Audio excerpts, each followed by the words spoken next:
Okay, this concept of constant rate of change is like bedrock in calculus, and that's why we're really taking time to really understand it and practice it a lot.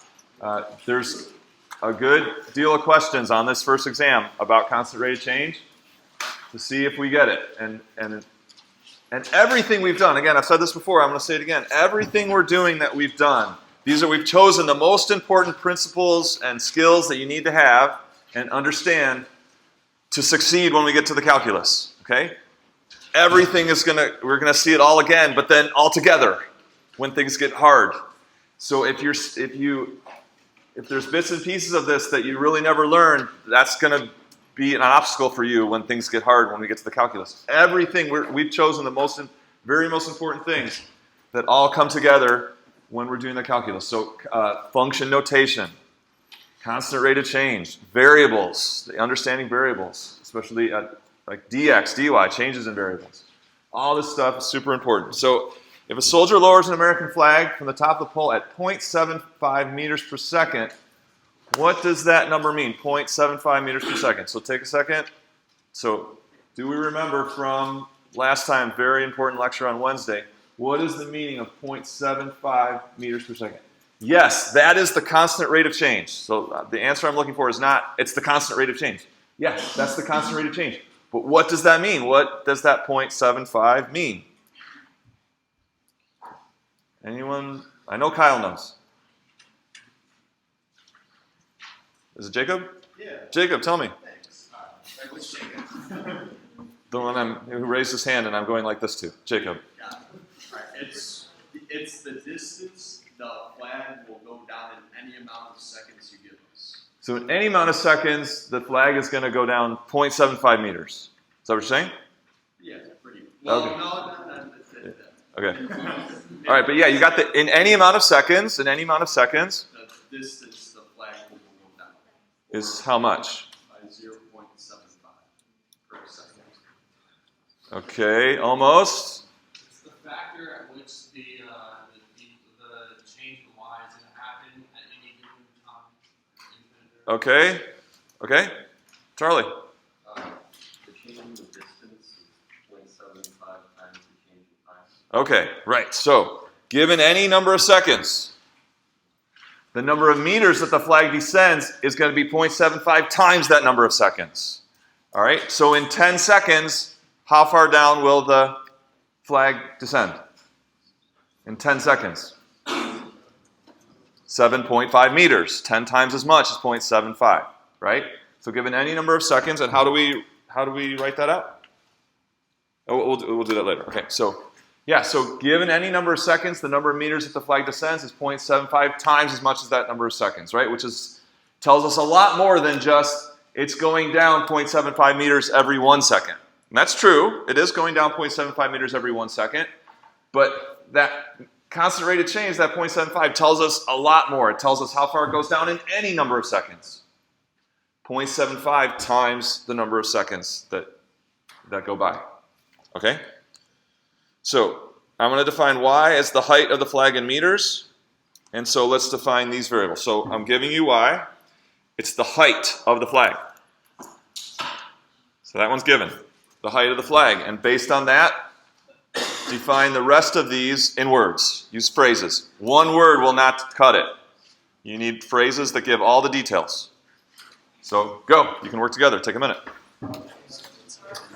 Is there a question? Yeah, I'm recording. Thank you.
Okay, where's Prakar? Praveen. Prakar Praveen. Okay, where's Cambria? Batson. Cambria. So tell me what you thought X was. X is the number of seconds since? Yep, number of seconds since the flag left the top. Okay, number of seconds has gone by since the flag left the top. Why, we already told you. Okay, where is Ryan Thompson? What's dx? What's the difference? And then what's the difference between dx and x? So where's Ryan? Right, do you know what dx is? dx is the change in number of seconds. Okay. And can you try to tell me how is that different than x? This is the really crucial question that students sometimes struggle with. How is x different than dx?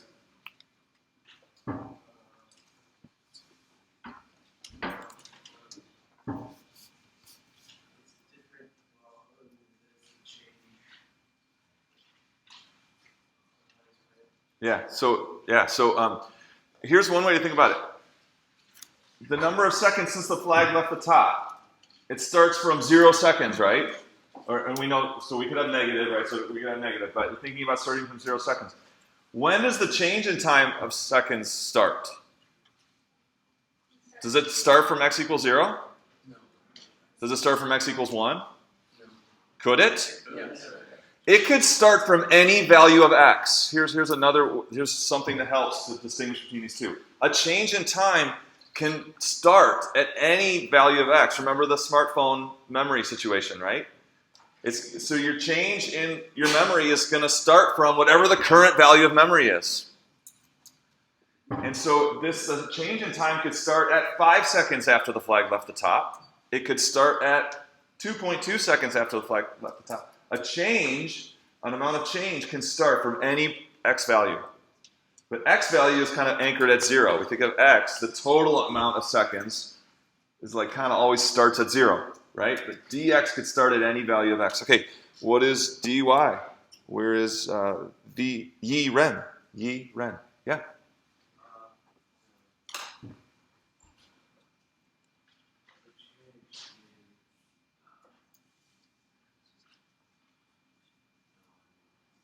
Well, if it's dy, then it's the change in y. And what is y?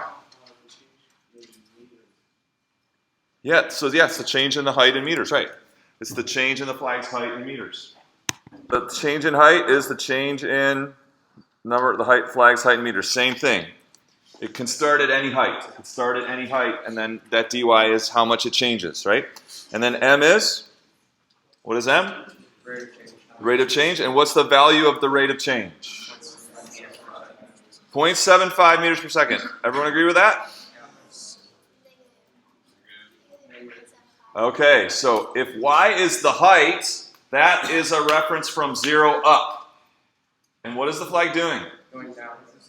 It's making y do what? Increase or decrease? It's making y decrease. Therefore, the value of m is negative 0.75. Height is measured upward from 0, and if it's coming down, y is decreasing, which means you have a negative rate of change. Negative 0.75.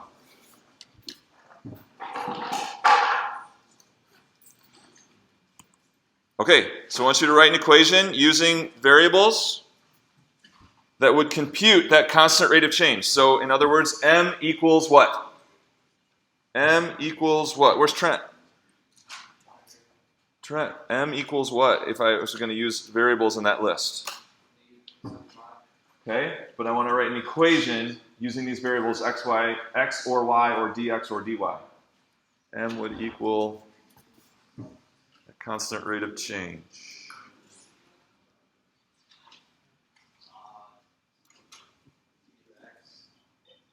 Don't remember, okay?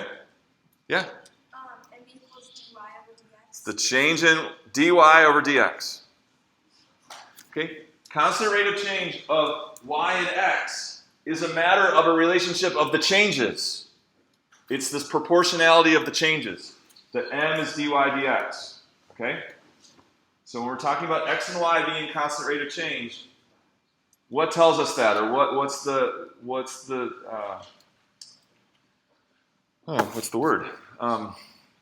What's the realization of that, the execution of the realization of that is that dy over dx is constant. Okay? Now I want you to write an equation using variables that would compute the change in height for any change in time. So what equation computes the change in height for any change in time? Where is Zichen Lu? Zichen Lu. Hamid. Al-Kawadli. Yeah. What equation would calculate the change in y for any change in x? Or computes the change in height for any change in time? Do you remember? dy equal m dx. How do you do? And this equation was the way that we frame the meaning of m. This equation frames for us the meaning of m. It's right up there. Given any number of time in seconds, dx, the number of meters that the flag descends, dy, is negative 0.75 times dx. So I wrote descends in that sentence, right? So since I wrote descends, I'm using positive 0.75. But the value of m has to be negative 0.75. So by using the word descends in the sentence, I give the positive, but here it's you have to have negative. Okay, you have to have negative. But again, this relationship is what frames our meaning for m. It's what frames our meaning for m. We've said that sentence, we've written that sentence over and over again, super important. And this equation is what embodies that and explains or describes what m is to us. Yeah. Okay, would it be okay if we actually did write the negative 0.75 Oh, no, that's fine. No, so in this case, the m is negative 7.5. So in this particular scenario, that's just as correct. Both are correct. Now, given another scenario, m will be something different. Okay, any questions on this screen? Next. Okay. How much does the height change from force? So I'm not asking you to, this is a question. Let's think about this question. If the question was, how much does the height change from 4 to 6.9 seconds since the flag left the top of the pole, what are these things? Let's understand the situation with these symbols that we've created. Rather than, what do I do to answer this question? This is the way of thinking that has to shift with lots of us. When you get a question, rather than what are the numbers I'm going to use and what calculation am I going to do to get the answer, it's like, no, instead, how do I make sense of the situation and apply notation to it? Okay, so go. So in this situation, what are these things?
Okay, let's see how we did. Where's Ashley Russell?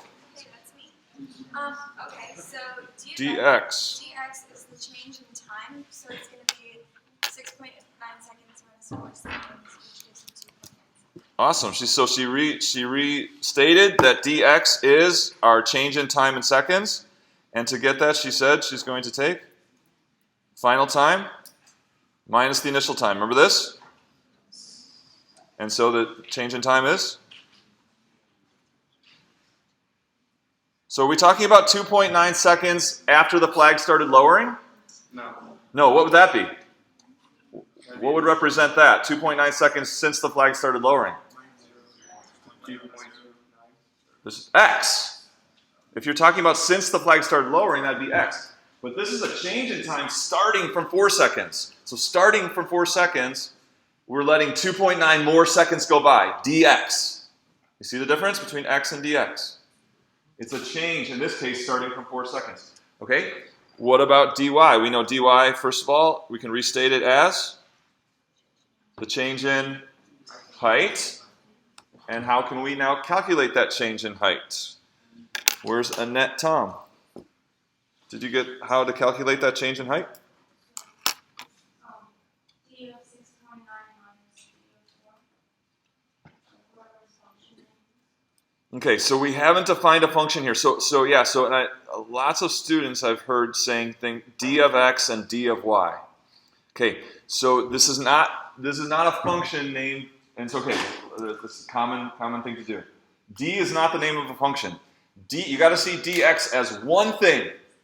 So function notation has the name and the input variable. It's got lots of things, right? But dx and dy you have to see as one thing, a variable. So it's just dx, it's a variable. dy is a variable.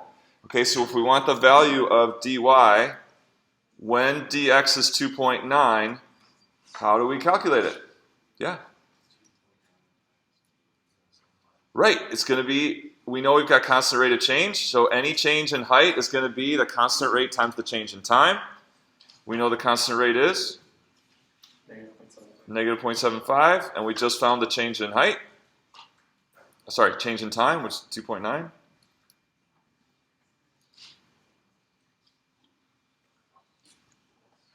And we could go to GC and we could get that value, or we could leave it like this, and this is showing us where it came from. Okay, m is the constant rate. We know that. That's our negative 0.75. Okay, and what's the units on that?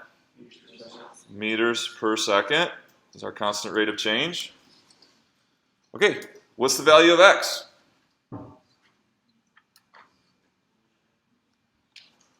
What's the value of x?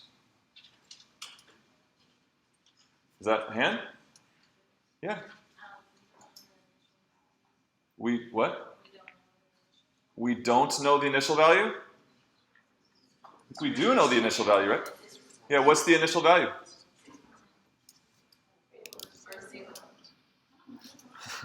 So we're talking about the height change when time goes from 4 seconds to 6.9 seconds.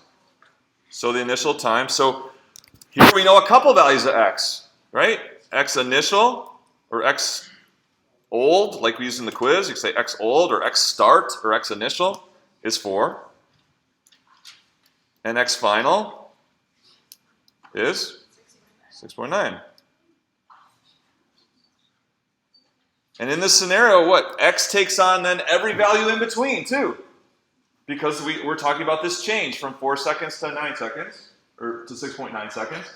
So it gives us x initial, it gives us x final, and we can also say x takes on every value in between those. Because what? Variables vary. Variables vary as they change, right? So if the value of the quantity changes, the value of the variable changes. It varies. Okay, so then what about y? Do we know y initial or y final or yeah? So it's the height of the flag in meters, and I want it to be negative 0.75 times 4 for y initial, and negative 0.75 times 6.9 for y final. Okay, so so you're kind of using dy equals mx, and you're saying, oh, then I also know that y equals mx. That's what you're doing. Yeah. Is that true? Actually, it can't. Why not? Because at x equals 0, is y equals 0? No. So this actually cannot be true. Because when no time has gone by, we know the height that the flag is lowering, so it has some height. Why? Okay, so actually, that cannot be true. And so, are we talking about constant rate of change between height and time? Yes. Yes. What characterizes that? Not that y equals mx. That's not what that guarantees us constant rate of change. What guarantees us constant rate of change? dy equals m dx. This is a really important point. But we're talking about quantities y and x. We're talking about our y and x in a constant rate of change relationship. What guarantees that or establishes that? That you have proportionality of the changes in those quantities. Not that you have proportionality of the variables themselves. Here we're seeing a perfect example. You don't have proportionality of the variables, but those quantities are in constant rate of change, which we see by the proportionality of the changes. Okay? Let's see. Okay, yeah. So you will have written homework for Monday, and you have all your study resources to get going on studying for Wednesday's exam.